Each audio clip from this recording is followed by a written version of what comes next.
Hello coders. நம்ம previous வீடியோல getStaticProps use பண்ணி எப்படி இந்த பேஜை வந்து ப்ரீ-ரெண்டர் பண்றது அப்படின்னு பார்த்தோம்.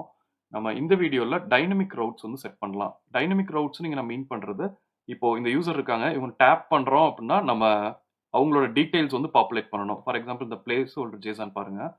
ஸோ இங்க பார்த்தீங்கன்னா இப்போ அந்த யூசர் வந்து நேம் வந்து கிளிக் பண்ணா அட்லீஸ்ட் வந்து யூசர் நேம், இமெயில் இதெல்லாம் வந்து நம்ம டிஸ்ப்ளே பண்ணலாம். ஸோ அதை டிஸ்ப்ளே பண்ணுறதுக்கு நம்ம ரவுட் வந்து எப்படி செட் பண்ணுவோம்? இப்போ ஃபர்ஸ்ட் யூசர் இருக்காங்க, இவங்க டேப் பண்ணுறப்போ நம்ம ஜென்ரலாக இப்போ ரியாக்ட்லேயே வந்து ரவுட் செட் பண்ணுறோம் அப்படின்னா ஃபர்ஸ்ட் யூசர்னு நம்ம /1 அப்படின்னு வந்து செட் பண்ணுவோம். ஸோ தட் அந்த பேஜ் வந்து ரவுட் ஆகும். அதே மாதிரி இப்போ 10 யூசர்ஸ் இருக்காங்கன்னா, இப்போ 10th யூசர் இருக்காங்கன்னா 10th யூசருக்கு /10 அப்படின்னு சொல்லிட்டு நம்ம ரவுட் வந்து செட் பண்ணுவோம். அந்த மாதிரி டைனமிக் ரவுட் வந்து எப்படி Next.jsல செட்டப் பண்ணுறது அப்படின்னு பார்க்கலாம். ஸோ நான் கோட் போகிறேன். இப்போ பார்த்தீங்கன்னா அந்த பேஜ் வந்து நமக்கு நெஸ்டட்குள்ளே தான் இருக்குது. ஸோ நம்ம நெஸ்டட்ல தான் வந்து டைனமிக் ரவுட் வந்து செட் பண்ணணும். ஸோ இப்போ நம்ம இங்கே யூஸ் பண்ண போகிறது ஐடி தான் வந்து யூஸ் பண்ண போகிறோம். ஸோ இந்த பாத் வந்து எப்படி கிரியேட் பண்ணலாம் அப்படின்னா, இப்போ நியூ ஃபைல் கிரியேட் பண்ணுறேன். நியூ ஃபைல் கிரியேட் பண்ணி இப்போ நம்ம ஐடியை வந்து டைனமிக் ரவுட்க்கு யூஸ் பண்ண போகிறனால நான் id.js அப்படின்னு வச்சுக்கிறேன். ஸோ இப்போ இந்த ஃபைல் தான் வந்து நம்ம டைனமிக் ரவுட். ஸோ இப்போ nested/1 அப்படின்னு வந்துச்சுன்னா ஃபர்ஸ்ட் யூசருக்கான டேட்டா வந்து லோட் ஆகும். ஸோ /10 அப்படின்னு வந்துன்னா 10th யூசருக்கான டேட்டா வந்து லோட் ஆகும். ஸோ இப்போ இதுக்கு வந்து காம்பனன்ட் கிரியேட் பண்ணிக்கலாம். ஸோ இப்போ ஐடின்னு இருக்கு, நான் இதை வந்து டீடைல் அப்படின்னு மாற்றிக்கிறேன். ஓப்பன் பண்ணுறேன். ஆப்பில் பார்த்தீங்கன்னா இப்போ இந்த ஸ்க்ரீனில் நம்ம யூசர் நேமை கிளிக் பண்ணோடனே நமக்கு வந்து நெக்ஸ்ட் பேஜ் வந்து நேவிகேட் ஆகணும். அங்கே தான் வந்து நம்ம டீடைல் காமிக்க போகிறோம். Next.jsல நமக்கு இந்த நேவிகேஷன் நடக்கணும்னாலே வந்து நமக்கு லிங்க் காம்பனன்ட் வந்து தேவை. ஸோ இப்போ நம்ம கோட் வந்து எங்கே இருக்குது? நமக்கு index.jsல தானே இருக்குது. ஸோ நம்ம இங்கே தான் இந்த லிஸ்ட் ஐட்டம் வந்து பாப்புலேட் பண்ணியிருக்கோம். ஸோ இந்த ஐட்டம்ஸை வந்து நம்ம லிங்க் காம்பனண்ட்டில் ரேப் பண்ணிக்கலாம். ஸோ ரேப் பண்ணால் தான் வந்து நமக்கு டேப் பண்ணால் வந்து அந்த நெக்ஸ்ட் பேஜுக்கு அந்த டீடைல் பேஜுக்கு வந்து நேவிகேட் ஆகும். ஸோ ஃபர்ஸ்ட் நான் ஒரு லிங்க் காம்பனண்ட் கிரியேட் பண்ணுறேன். நெக்ஸ்ட்டில் இருக்க லிங்க் காம்பனண்ட் இம்போர்ட் ஆகிடுச்சு. ஸோ இதை கட் பண்ணிவிட்டு நம்ம என்டையர் லிஸ்ட் ஐட்டம் வந்து இதை வச்சு ரேப் பண்ணிக்கிறேன். ஸோ ஃபார்மேட் பண்ணிக்கலாம். ஓகே, ஸோ இப்போ ரேப் ஆகிடுச்சு ஃபுல்லாகவே. இங்கே வந்து நம்ம href ஆட் பண்ணணும். hrefல இப்போ நம்ம வந்து பாத் வந்து கொடுக்கணும். நம்ம கிளிக் பண்ணால் நேவிகேட் ஆகுறதுக்கு. ஸோ இங்கே வந்து பார்த்தீங்கன்னா டைனமிக் பாத்தாக இருக்க போகுது. ஏன்னா நம்ம எந்த யூசரோட நேம் வந்து கிளிக் பண்ணுறாங்களோ அந்த யூசரோட ஐடியை தான் வந்து நம்ம பாஸ் பண்ண போகிறோம். ஸோ இதை வந்து நான் ஜாவாஸ்கிரிப்டில் இருக்க டெம்ப்ளேட் ஸ்ட்ரிங்காக வந்து கிரியேட் பண்ணிக்கிறேன். கிரியேட் பண்ணிட்டு இப்போ பார்த்தீங்கன்னா நம்ம ரவுட்டோட பாத் எப்படி இருக்கும்? நெஸ்டட் நம்ம கொடுத்துருக்கோம். ஸோ நெஸ்டட் இருக்கும். அதுக்குள்ள நம்ம இங்கே ஐடி வந்து பாஸ் பண்ண போகிறோம். அதாவது யூசரோட ஐடி வந்து பாஸ் பண்ண போகிறோம். ஸோ இதை வந்து காப்பி பண்ணிக்கிறேன். ஸோ இங்கே இப்போ இதுதான் வந்து நம்ம பாத். ஸோ இந்த லிங்க் டேப் பண்ணோம்னா நெஸ்டட் ஸ்லாஷ் யூசரோட ஐடி 1 இருந்தால் /1 அப்படின்னு பாஸ் ஆகும். இது எப்படி ஒர்க் ஆகுதுன்னு பார்க்கலாம். இப்போ இதை டேப் பண்ணுறோம், ஃபர்ஸ்ட் யூசர் டேப் பண்ணுறோம், நமக்கு டீட்டெயில்னு இப்போதைக்கு இப்போ பார்த்தீங்கன்னா ரவுட் வந்து கரெக்டாக /1 அப்படின்னு செட் ஆயிருக்கு. ஸோ அதே மாதிரி இதை கிளிக் பண்ணுறேன் அப்படின்னா பாத் வந்து /8 அப்படின்னு வந்து போயிருக்கு. நமக்கு டீட்டெயில் பேஜில் வந்து நம்ம எதுவுமே ஆட் பண்ணல இன்ஃபர்மேஷன். ஸோ அதை வந்து ஆட் பண்ணலாம். ஸோ இப்போ டீட்டெயில் காம்பனண்ட் போகிறேன். டீடைல் காம்பனண்ட்ல அகைன் வந்து நம்ம ஸ்டாட்டிக் சைட் ஜென்ரேஷன்ற கான்செப்ட்ல இருக்க ஃபியூ ஃபங்க்ஷனாலிட்டிஸ் வந்து யூஸ் பண்ணலாம். இப்போ பார்த்தீங்கன்னா நம்ம ஆப் வந்து எப்படி ஒர்க் ஆகுது? 10 யூசர்ஸோட டீடைல்ஸ் தான் இருக்கு. ஸோ எப்பயுமே டேப் பண்ணும்போது அதே 10 URLs தான் வந்து ஓப்பன் ஆக போகுது. இப்போ ஸ்டாட்டிக் பாத் வந்து எப்படி செட் பண்றது அப்படின்னு பார்க்கலாம். இப்போ நான் எக்ஸ்போர்ட் கான்ஸ்ட் இங்கே நான் யூஸ் பண்றேன் getStaticPaths அப்படின்னு. ஸோ இப்போ ஸ்டாட்டிக் பாத் வந்து செட் பண்ணுறோம் அப்படின்னா நமக்கு என்னன்னா இந்த பேஜஸ் எல்லாம் ஆல்ரெடி இந்த 10 யூசர்ஸ்க்கான இன்ஃபர்மேஷன் நம்ம வந்து ஷோ பண்ண போகிறோம். ஸோ அந்த ரவுட்ஸை வந்து நம்ம ப்ரீ-ரெண்டர் பண்ணி வச்சுக்கலாம். ஸோ ஃபர்ஸ்ட் நம்ம பாத்தை வந்து ஜென்ரேட் பண்ணணும். பாத் ஜென்ரேட் பண்ணுறதுக்கு நம்ம ஃபெச் தான் வந்து யூஸ் பண்ண போகிறோம். இப்போ கான்ஸ்ட் ரெஸ்பான்ஸ் இருக்கு. ஸோ அவைட் நம்ம ஃபெச் தான் யூஸ் பண்ண போகிறோம். ஸோ இங்கே அவைட் யூஸ் பண்ணுறதுனால இங்கே அசிங்க்னு மார்க் பண்ணிக்கிறேன். ஸோ ஃபெச்சில் நம்ம இந்த யூஆர்எல் தான் வந்து பாஸ் பண்ண போகிறோம். நம்ம யூசர்ஸோட டீடைல்ஸ் ஃபெச் பண்ணுறோம்ல அந்த யூஆர்எல் தான் பாஸ் பண்ண போகிறோம். ஸோ நான் அந்த ஜேசன் பிளேஸ் ஹோல்டரில் இருக்க இந்த யூஆர்எல் எடுத்துக்கிறேன். இது வந்து பாஸ் பண்ணுறோம். அகெயின் வந்து நமக்கு இப்போது இந்த ரெஸ்பான்ஸ்லேருந்து நம்ம ஜேசன் வந்து எடுக்கணும். ஸோ நான் ஜேசன் கொடுத்துக்கிறேன். கொடுத்து அவைட் தான் வந்து யூஸ் பண்ணணும். ஏன்னா இதுவும் async operation. So response dot so இந்த பாத் ஜென்ரேட் பண்ணுறதுக்கு நான் மேப் ஃபங்க்ஷன் யூஸ் பண்ணுறேன். ஜேசன் இருக்கு. ஸோ அந்த ஜேசன்ல மேப் போட போகிறோம். மேப்ல இப்போ வர்ற ஒவ்வொரு இப்போ நம்ம யூசர்ஸ் தான் வந்து வரும். ஸோ யூசர்ல இருக்க ஒரு இண்டிவிஜுவல் யூசர் டீடைல் வந்து எடுத்துக்கிறோம். ஸோ நம்ம இந்த மேப்ல இப்போ பெராம்ஸ் வந்து ஜென்ரேட் பண்ணலாம்.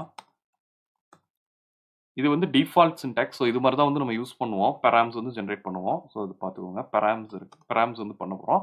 ஸோ இந்த பெராம் வந்து நம்ம எப்படி செட் பண்ணணும்? இங்கே வந்து இதை வந்து ஒரு ஆப்ஜெக்டாக வைக்கிறோம்.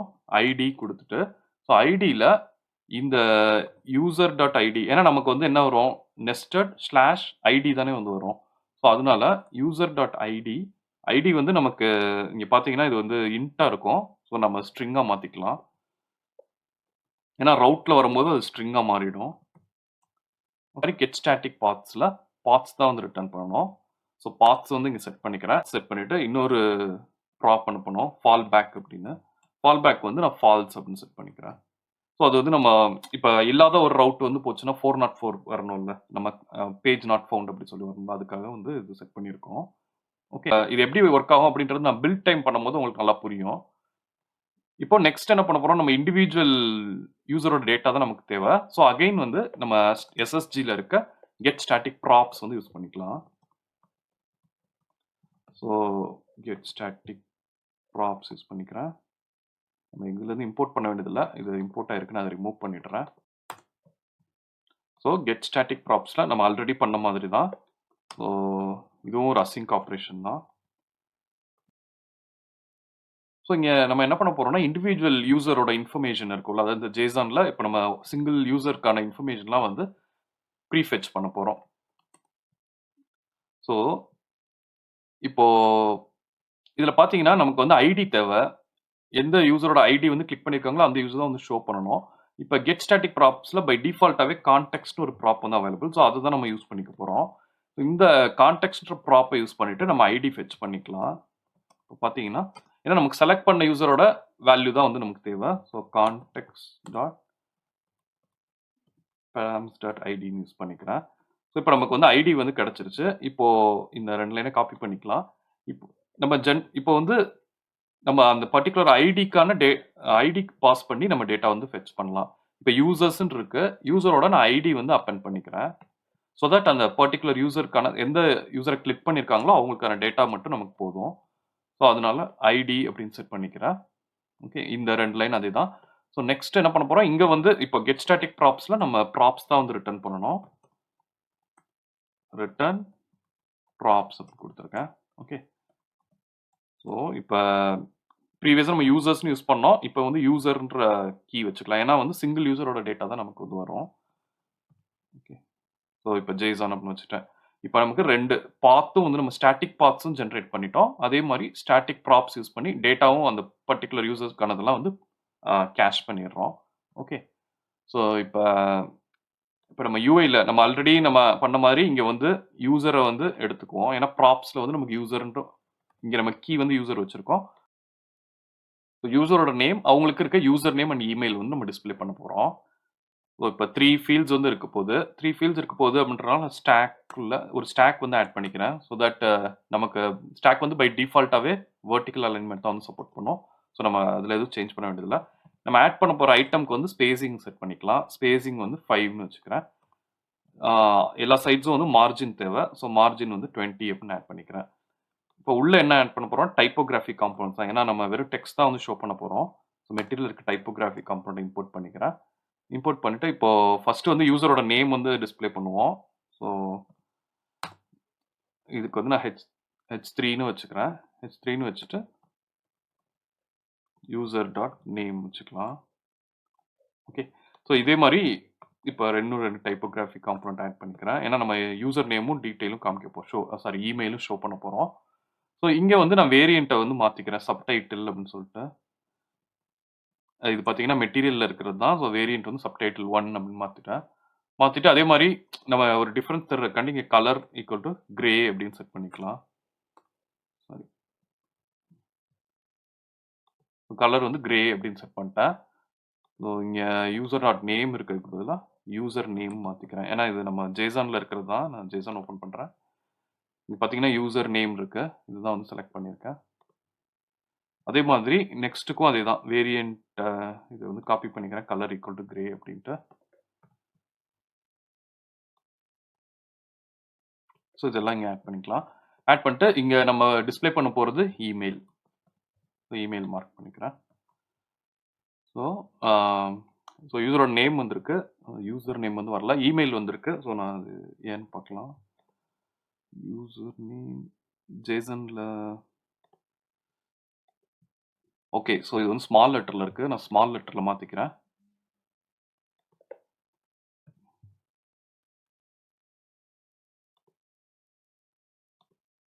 ஓகே. இப்ப யூசரோட நேமும், இமெயிலும் வந்து இருக்கு. இப்ப நான் ப்ரீவியஸ் பேஜ் போறேன். ஹோம் பேஜ் போறோம். ஹோம் பேஜ்ல இருந்து கோ டு யூசர்ஸ். ஸோ யூசர்ஸ்ல இப்ப நான் இந்த யூசர் வந்து செலக்ட் பண்றேன். செலக்ட் பண்ண உடனே நமக்கு ஓகே அவங்க நேமும், அவங்களோட யூசர் நேம் அண்ட் இமெயில் வந்து நமக்கு கரெக்ட்டா வந்திருக்கான்னு பார்த்துக்கலாம். சரி. ஓகே. ஸோ கேமரன்றது user name. Okay. Email.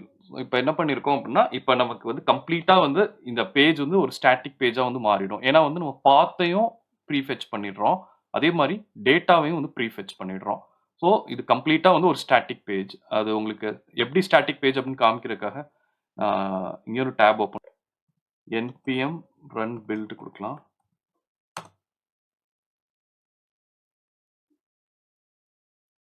Okay. Build சக்சஸ்ஃபுல்லா ஜெனரேட் ஆயிடுச்சான்னு செக் பண்ணிக்கலாம். ஓகே. நமக்கு வந்து ஒரு எரர் இருக்கு. எரர் வந்து மிஸ்ஸிங் கீ ப்ராப் அப்படின்னு சொல்லியிருக்கு. ஸோ அது index.jsல காமிக்குது. Nested index.js. நம்ம லிங்க் காம்போனன்ட் ஆட் பண்ணப்ப நான் கீ ஆட் பண்ணலன்னு நினைக்கிறேன். So okay. இப்ப கீ வந்து நம்ம வெளிய இருக்கு. அத எடுத்து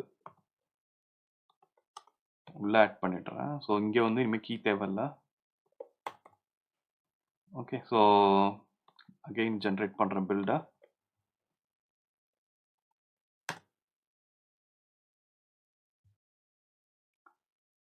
ஸோ நீங்களும் பில் ஜெனரேட் பண்றப்போ லாக்ஸ் பார்த்துக்கோங்க. கரெக்ட்டா சக்சஸ்ஃபுல்லா பில் ஜெனரேட் ஆகுதா அப்படின்னு சொல்லிட்டு.